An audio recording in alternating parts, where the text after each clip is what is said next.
She says, we know by now that if we are sugar burners, all the fat we consume mostly gets stored as fat.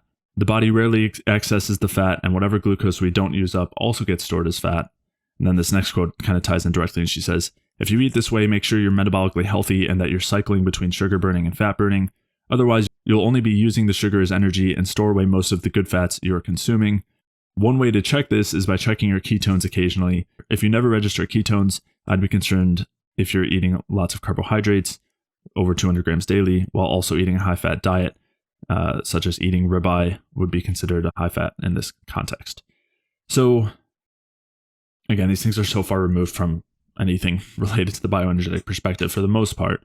But what I wanted to discuss here was that this idea that you can, first off, only be burning carbohydrates or fats. This is something that is spread in the kind of repeat sphere as well as all of the low carb spheres. But our bodies can be running at both fuels at the same time in different tissues, potentially even in the same tissues. In other words, your muscles can be oxidizing fat as a fuel at rest, and your brain can be oxidizing carbohydrates as fuel. And so you can be burning both at the exact same time in different areas. There's some studies also looking at what's called the respiratory quotient, which is a representation of how much fat versus carbs you're oxidizing, and food quotient, which is the ratio of fat versus carbs in the food. And protein's involved there too, but we're not going to talk about that as much. It's not really used as a major fuel. And what they basically find is that the respiratory quotient, meaning the percentage of fat versus carbs that you're burning, generally reflects the food quotient, the amount of fat and carbs in what you're eating. So this idea that if you eat certain amounts of carbs, you're never going to burn fat is not true. It's just blatantly not true. And instead, if you're, for example, eating a diet that between fat and carbs has, let's say, 40% fat and 60% carbs, you're going to be burning about 40% fat and 60% carbs. You're not going to automatically store all the fat you take in as fat. And it's just, there's no basis for that presumption. And by the same token, too, if you're burning mostly fats and you're taking carbs, it doesn't mean that you store every single gram of carbohydrate that you take in as fat either. So many assumptions built in here. One that I also see a lot is that when you're taking in fat, the assumption is that, or when you're only fat burning, the assumption is that you can't actually also store fat, as if it's only a one-way pathway, but you do. Like all the extra fat that you take in also gets stored in fat as fat until it gets oxidized or released or used as something else. One other thing I wanted to mention, again, coming back to this, what seems like a misunderstanding between fuel uses and maybe not understanding fat versus ketone production or usage as a fuel, is she mentions, or it's mentioned in the article, that one way to check how much sugar versus fats you're using is by checking your ketones. And if you never register ketones, the assumption here is that you're not oxidizing fat. So then you shouldn't be eating high fat. And ketone production is not irrelevant to fat burning, but does not say anything about how much fat versus carbs you're burning. You can be burning a large amount of fat and not be producing any ketones at all. And that's just because ketones are only produced when you have so few carbohydrates that you basically can't supply enough fuel for the brain, that you then have to drive ketone production. So if, for example, let's say your baseline carbohydrate requirements were 150 or even 200 grams, which is more likely. If you're taking in 200 grams and also 200 grams of carbohydrates and also 200 grams of fat, you're going to be burning a lot of fat, and you might not be producing any ketones because you have enough carbohydrates for the most part to supply what's needed there. So yeah, there's really no basis for those ideas. Yeah, there's no basis for the statement at all. I just want to touch on a piece here specifically about the idea of if you have too much sugar, it's going to make you get fat, or if the body doesn't require that much sugar overall in general. Mm-hmm. And so I'm going to read quotes here. One of the quotes that I have here is, the first one is, in the adult brain, neurons have the highest energy demand, requiring continuous delivery of glucose from blood. In humans, the brain accounts for about 2% of the body weight, but consumes 20% of glucose derived from energy, making the main consumer. So it's what and then they give us an amount of glucose consumed by the brain. So we have 5.6 milligrams of glucose per 100 grams of human brain tissue is required per minute. Now, the average brain weight of an adult male is about 1,336 grams. And for an adult female is about 1,198 grams. So we'll go with the human male and we'll assume that it's Jay's brain. So we're gonna be about 1,400 grams. So we got an extra 60 an extra 60 or so grams in there. So just when you break all of this down, you come out with about 112 or 113 grams of glucose per day required for brain function. So on having carbohydrates in general, the requirement is about 113 grams per day of glucose to supply your brain overall.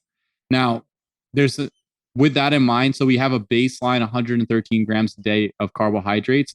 That doesn't take into consideration the carbohydrates that's required for mucus production inside the intestine, um, glycogen storage, which I'm going to get to in a second. Mm-hmm. And that glycogen storage becomes important because the liver is storing glycogen for the brain, and for some of the other organs, and the muscles can also store glycogen. So she actually says at one point here, glycogen, the stored form of glucose, is mainly stored in the liver and muscles. It doesn't require a lot of sugar to fill these stores. That's why even as a sugar burner for decades, we can produce ketones in a matter of 2 days. So that was Judy's quotes right there.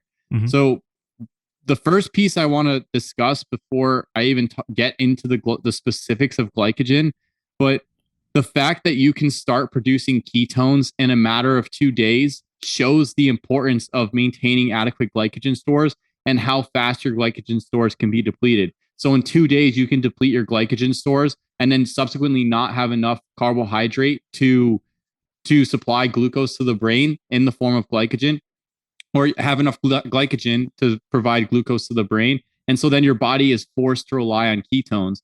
So what this is saying overall is that the body actually significantly requires glucose, like very essentially requires glucose, and the supply can run out pretty quickly, to the extent that ketones, you can start producing ketones within 2 days once you deplete your glycogen stores. So it's not like the fact that you can produce ketones within 2 days is not an argument against consuming carbohydrates. It's an argument for consuming carbohydrates because the glycogen stores can be depleted rapidly. You want to keep them replete, especially in light when we look at the fact here that the brain requires about 113 grams of glucose per day for its optimal function. When you start dipping into ketones, now you start moving into backup systems and suboptimal levels of or suboptimal provision of glucose for the brain's function. Yeah, and that comes at a cost, and we've talked about this extensively, where when you start to do that, instead of a lot, it's not like you just end up with the exact same amount of energy production as you would otherwise, but instead you start introducing all these breaks on the system that come from the stress hormones that are produced in order to conserve fuel. You know, we've talked again, and I can reference these episodes and studies and things where when you're in a fasted state, or when you're fasting, when you're starving, I really should say, when you're in a starvation state, our metabolism will decrease in order to conserve fuel so that we can live for longer. And the way that it does that is by reducing the amount of energy we produce, and that's mediated by the stress hormones. And we also know that a low carb diet mimics starvation and fasting in that exact same way. So by removing those carbohydrates, yes, you make up for the difference of absolute minimum requirement with ketones, but you're reducing the overall amount of energy being used in the long term, and that basically results in lower levels of functioning.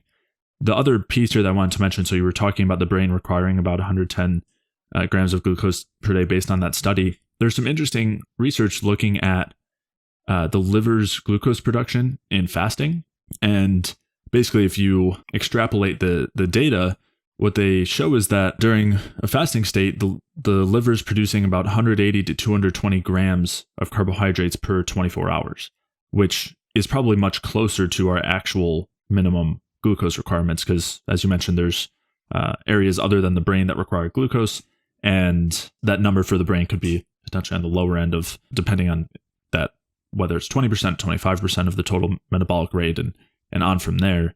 But the other point that's important to mention here is that after the first few days of fasting, so to speak, or starvation, that amount will decrease considerably, and part of that's due to ketone production, but part of that is also due to the conservation of fuel and energy.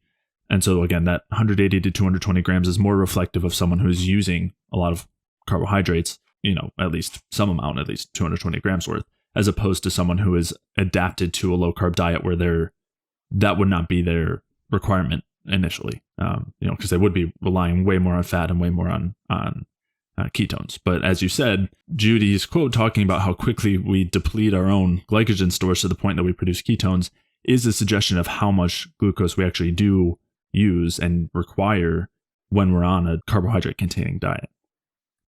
If you enjoyed that clip, you'll definitely want to download the free Energy Balance Food Guide.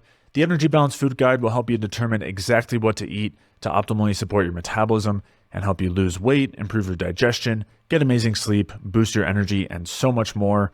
The food guide makes it extremely easy to get started with a bioenergetic approach to optimizing your health. So head over to jfeldmanwellness.com/guide to download your free Energy Balance Food Guide.